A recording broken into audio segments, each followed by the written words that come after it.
no authorities to be able to track where those drones came from by the DoD to assess, are they Iranian, are they Chinese, are they Russian, are they on spy missions, what is their purpose? Senator Kirsten Gillibrand delivers a sharp and urgent line of questioning to Defense Secretary nominee Pete Hegseth, raising alarms about America's cyber defense failures and the growing threat of unmanned aerial systems, UAS.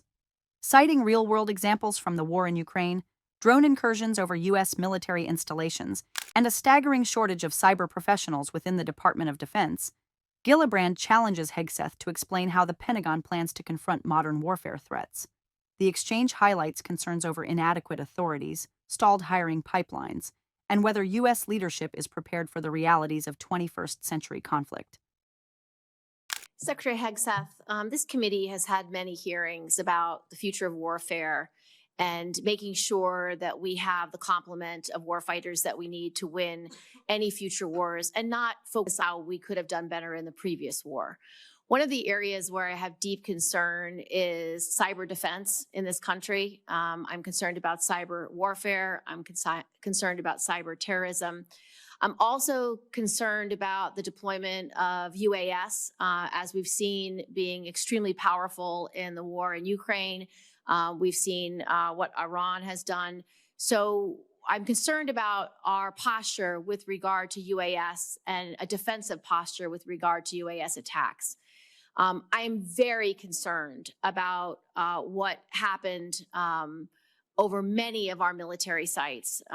Drone configurations hovering for weeks without response. No authorities to be able to track where those drones came from by the DoD to assess, are they Iranian, are they Chinese, are they Russian, are they on spy missions, what is their purpose? Inadequate authorities, inadequate defenses, inadequate technology. The Langley incursion is incomprehensible. On top of that, I'm very concerned that we are not investing in our cyber professionals, that we don't have enough cyber offense, enough cyber defense. We have currently 30,000 open cyber positions within the DoD. So I'd like to hear from you. What's your plan to have cyber defense and cyber warriors at the appropriate complement? And number two, what is your plan to create the authorities that you need for UAS defense and to have the inadequate response of this is someone else's job no longer come out of our leaders? Well, Senator, thank you for the question. You're right over the target. Cyber needs to be a part of every single way that we plan and look at the world.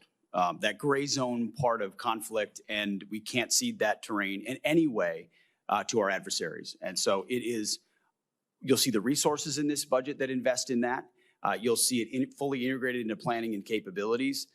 And what we're looking for in the next cybercom and what we're looking for there, our Deputy Secretary of Defense is leading a charge to make sure it fits precisely what the world needs today. So we have a program that this committee supported in the last two NDAAs, which is a cyber academy to create a pipeline of young people who do cyber for service. So they get a state-of-the-art cyber education at over 600 schools around the country, and then they dedicate the number of years they had education to the Department of Defense or the intelligence community. And right now it is not being funded. And right now, because of the hiring freeze, these kids who've completed their degree under the Cyber Service Academy actually can't get a job at the DoD or the intelligence community.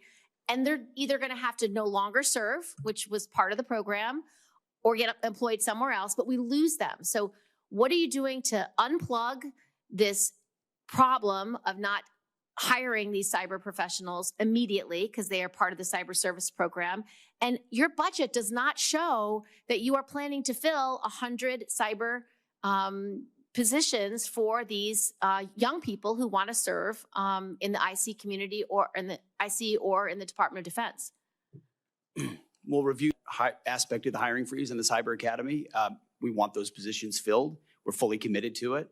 And then on counter-UAS, which you mentioned, it is, It is a reality of the modern battlefield, whether it's in Ukraine or elsewhere, that we have to fully account for and address as aggressively as possible. And you have my assurances at the highest levels, we are putting our best people in charge of ensuring we have counter-UAS systems that can match the threats of the future. I would like you to prepare for this committee 2 letters in response to these questions. 1, what are you going to do to fill the 1,000 slots for the Cyber Academy? And how are you going to get this hiring freeze taken care of? And 2, what is your plan for increased authorities, increased investment, appropriate review of UAS that hover over our military and nuclear sites? So this committee has a fulsome response from your whole team about how you will address these 2 problems. We will get that to you, Senator. And authorities, you are right, is a huge issue on counter-UAS. It's something Senator Cotton and I are committed to passing. We both serve on intelligence and armed services, and so we share the urgency on this issue. Senator Gillibrand's exchange with Pete Hegseth exposes a deeper and far more troubling reality about America's military readiness. While future wars are rapidly shifting towards cyber conflict, autonomous systems, and gray zone operations, U.S. defense institutions remain bogged down by outdated structures, bureaucratic paralysis, and unclear chains of authority. Her questioning cuts through rhetoric and zeroes in on operational failure, not hypotheticals, but real incidents that already signal vulnerability. The most alarming issue raised is the repeated presence of unidentified drones hovering over U.S. military and nuclear facilities, including the infamous Langley incursion. These were not momentary sightings or isolated incidents. According to Gillibrand, drone configurations loitered for weeks without interception, attribution, or a clear response. The Department of Defense could not determine whether these systems were Iranian, Chinese, Russian, or non-state actors. In modern warfare terms, this is not merely a surveillance lapse, it is a strategic warning flare. Any adversary observing this in action would reasonably conclude that U.S. domestic counter-UAS defenses are fragmented, underpowered, and legally constrained. Gillibrand's insistence on expanded authorities is critical. Current rules often leave military leaders stuck in a jurisdictional limbo, unsure whether responsibility lies with the DoD, DHS, FAA, or intelligence agencies. In a battlefield environment, hesitation costs lives. On U.S. soil, it costs deterrence. The Senator's demand for a unified response framework reflects an understanding that modern threats do not respect agency boundaries, and neither should defensive policy. Equally concerning is the collapse of the cyber workforce pipeline. The Cyber Service Academy program was designed to solve a long-term strategic problem, building elite cyber warriors trained specifically for national defense. Hundreds of students completed advanced cyber education under the promise of service, only to be blocked by a hiring freeze and unfunded positions. Gillibrand highlights a staggering figure, roughly 30,000 open cyber roles within the Department of Defense, a gap that leaves both offensive and defensive cyber operations dangerously understaffed. This is not simply a budget issue, it is a credibility issue. When the government recruits talent, educates them, and then turns them away, the message to future candidates is clear. Do not rely on Washington. In cyber warfare, where private sector competition is fierce and adversaries aggressively recruit talent, this failure hands strategic advantage directly to rivals. Pete Hegseth's responses acknowledge the seriousness of these concerns, emphasizing future budget allocations, leadership focus within Cyber Command, and commitments to counter-UAS systems. However, the exchange reveals a recurring pattern in defense oversight hearings: recognition without timelines, assurances without specifics, and commitments without enforcement mechanisms. Gillibrand's demand for written responses underscores a lack of confidence that verbal promises alone will translate into operational change. At its core, this confrontation is not partisan. It is existential. The next major conflict may not begin with troops crossing borders, but with cyber attacks on infrastructure, drone swarms probing defenses, and invisible incursions testing response times. Gillibrand's questions make clear that America is already being tested, and too often, it is failing quietly. This moment serves as a stark reminder: military dominance in the past does not guarantee security in the future.